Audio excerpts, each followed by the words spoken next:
Praise the Lord. ஆண்டவர் ரட்சகரமாக இயேசு கிறிஸ்துவின் விலையேற பெற்ற வளமுள்ள நாமத்தால் இந்த நாள் கர்த்தருடைய வார்த்தை மூலம் உங்களை சந்திக்குது மிக்க மகிழ்ச்சி.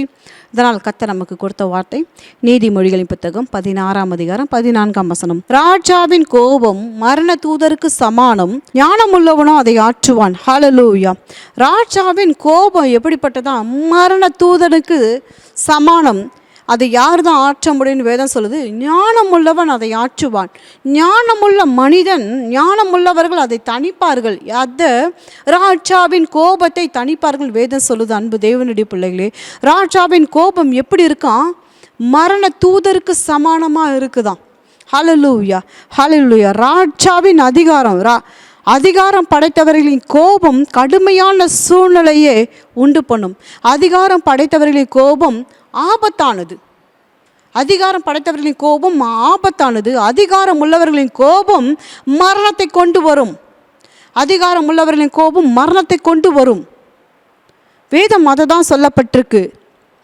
இந்த இடத்துல அதிகாரம் படைத்தவர்கள், அதிகாரம் உள்ளவர்களுடைய கோபம் ஆபத்தானது, அது மரணத்தை கொண்டு வரும் வேதம் சொல்லுது.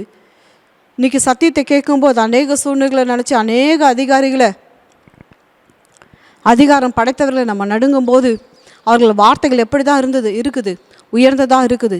அவர்களுக்கு முன்பாக நம்மளுடைய வார்த்தைகள் வெற்று வார்த்தைகள், ஒன்றுமில்லாத வார்த்தைகளாக இருக்குது.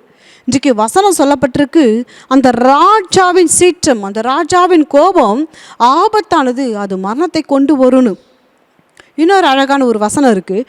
ராஜாவின் கோபம் சிங்கத்தின் கெர்ச்சிப்புக்கு சமானம்.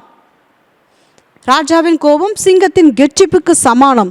இன்னொன்று, ராஜாவின் உருக்குதல் சிங்கத்தின் கெர்ச்சிப்புக்கு சமானம். ஹல்லேலூயா. வேதம் அதை தான் சொல்லப்பட்டிருக்கு. இன்றைக்கு எப்படிப்பட்ட கோபமாக இருக்குது ராஜாவின் கோபம்? அது ஆபத்தானது, அது மரணத்தை கொண்டு வரும். அது மரணத்தை கொண்டு வரும் வேதம் சொல்லப்பட்டிருக்கு.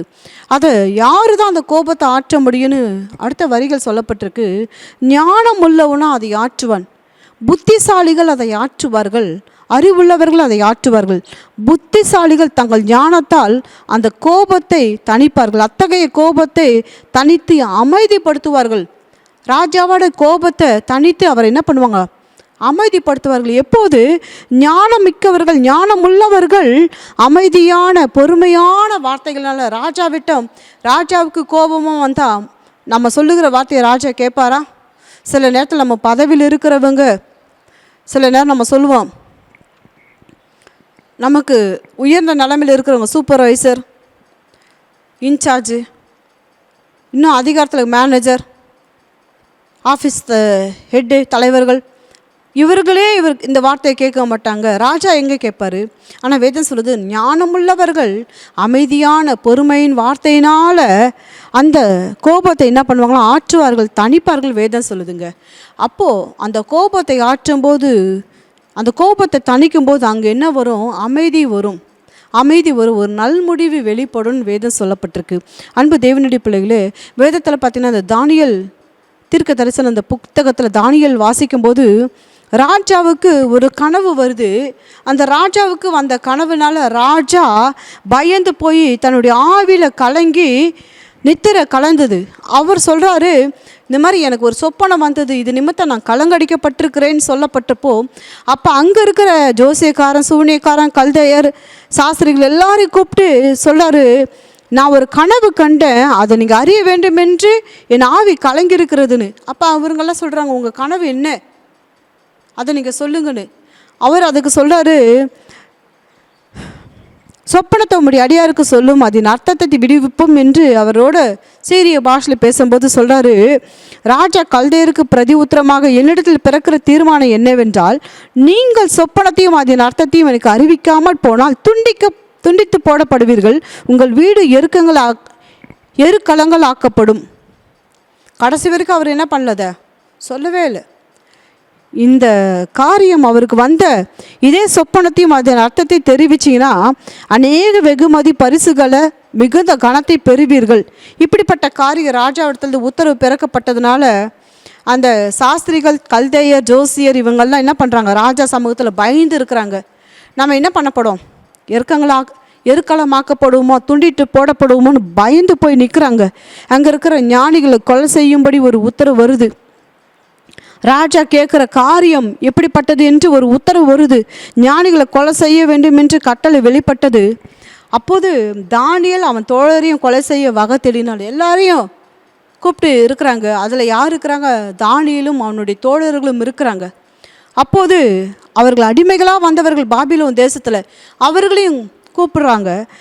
பாபிலோன் ஞானிகளை கொலை செய்யும்படி புறப்பட்ட ராஜாவுடைய தலையாருக்கு அதிபதியாகிய ஆரியோகு தானியேலோட யோசனை புத்தியமாக பேசி, இந்த கட்டளை ராஜாவினால் பெறப்பட்டது, அவசரமாய் பிறந்ததற்கு காரணம் என்ன என்று ராஜாவின் சேர்வக்காரனாகிய ஆரியோகு கேட்டான். அப்போது ஆரியோகு தானியேலுக்கு காரியத்தை அறிவித்தான்.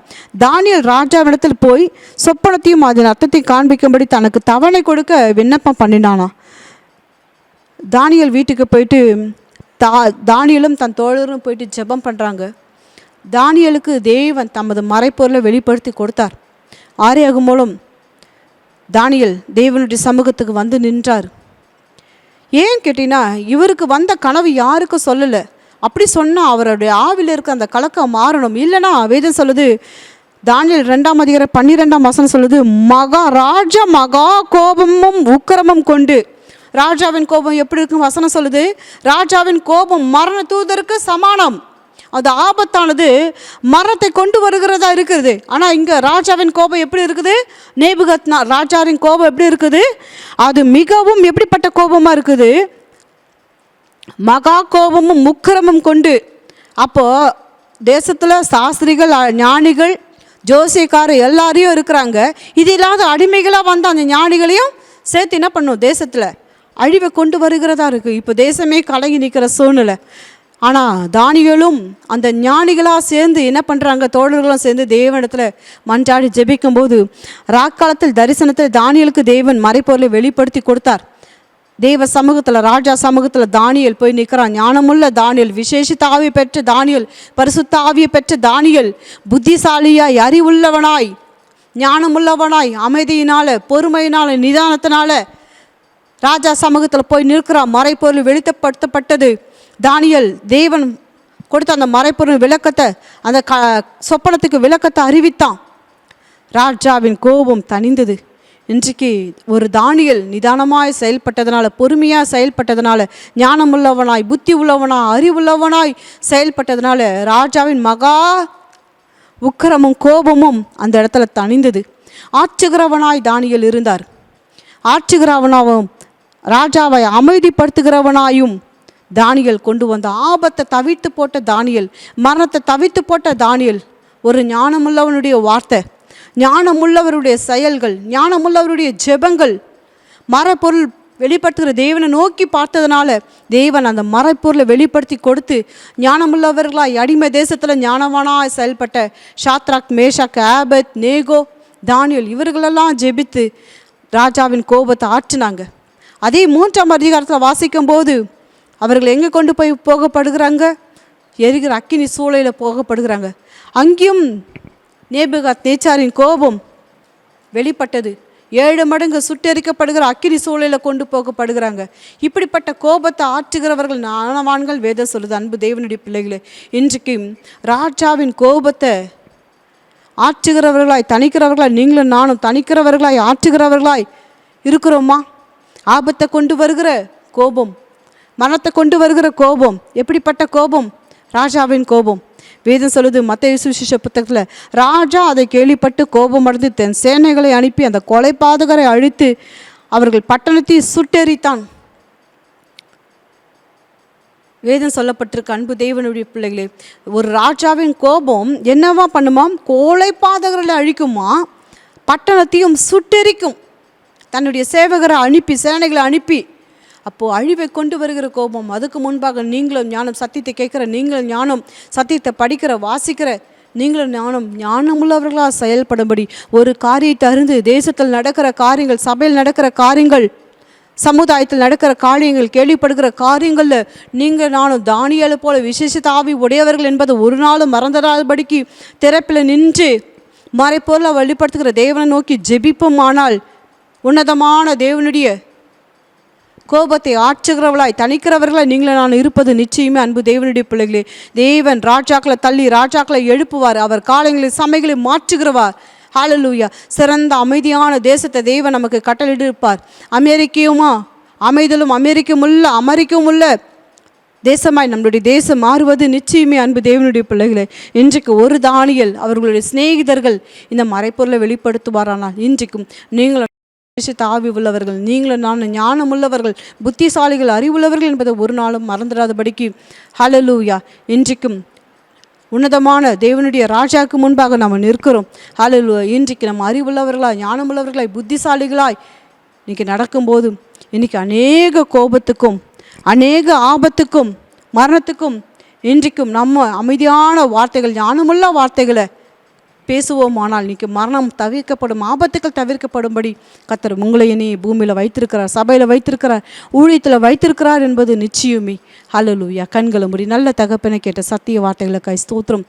ஒரு தானியேல் எழும்பி செயல்பட்டது போல ஆண்டவரே, அநேக சூழ்நிலையில் நேபுகாத் நேச்சார் எப்படிப்பட்ட ராஜா ஆண்டவரே, அதுக்கு முன்பாக ஞானமுள்ள சகோதரர்களாக இருந்து செயல்பட்ட காரியம், அறிவோடு புத்தியோடு செயல்பட்ட காரியங்கள், நிதானத்தோடு செயல்பட்ட காரியங்கள் ஆண்டவரை ஞானமாக செயல்பட்ட தவணை கொடுத்து தேவ சமூகத்தை நோக்கி பார்த்து மறைப்பொருளை பெற்றுக்கொண்டு ராஜாவோட உக்கிர மாறும்படி, மகா கோபம் மாறும்படி, அந்த கோபத்தை ஆற்றுகிறவர்களாய், தணிக்கிறவர்களாய், ஆபத்தை தவிக்கிறவர்களாய், மரணத்தை தவிக்கிறவர்களாய் அவர்கள் செயல்பட்டது போல இன்றைக்கும் தெய்வ சமூகத்தால் நான் எதற்கு பொறுப்பாளிப்பா ஆண்டவரே, நான் ஞானமுள்ளவன், புத்தி உள்ளவன், அறிவுள்ளவன் ஆண்டவரே.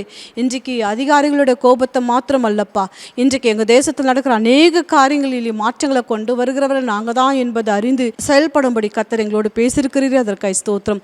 குடும்பத்தில் மாற்றமாக ஆண்டவரை கொண்டு வர நாங்களும் ஞானத்தோடு புத்தியோடு அறிவோடு செயல்பட, குடும்பத்தை கட்டுகிறவர்களாய், சபையை கட்டுகிறவர்களாய், ஊழியத்தை கட்டுகிறவர்களாய், தேவனுடைய ராஜ்யத்தை கட்டுகிறவர்களாய், ஆண்டவரே தேசத்தில் அநேக மாற்றங்களை கொண்டு வருகிறவர்களாய் நாங்கள் இருக்கிறோம் என்பதை, அந்த ஸ்தானத்தில் கர்த்தர் நீர் வைத்திருக்கிறீர் என்பதை ஒரு நாளும் மறந்துடாதபடிக்கு அப்பாதையில் நாங்கள் செயல்படும்படி உங்கள் சமூகத்தில், உங்கள் கருத்தில் எங்களை ஒப்பு கொடுத்து ஜெபிக்கிறோம். எங்களை நீங்கள் வழி நடத்துங்கப்பா. இயேசுவின் நாமத்தில் ஜெபிக்கிறோம் நல்ல பிதாவே. ஆமேன், ஆமேன். அன்பு தேவனுடைய பிள்ளைகளே, இன்றைக்கும் சத்தியத்தை அறிந்து அதன்படி நம்ம செயல்படுவோனால் குடும்பத்தில், தேசத்தில், வாழ்க்கையில், சபையில், ஊழியத்தில் அநேக மாற்றங்களை நம்ம பார்ப்பது நிச்சயமே. God bless you. Have a blessed day.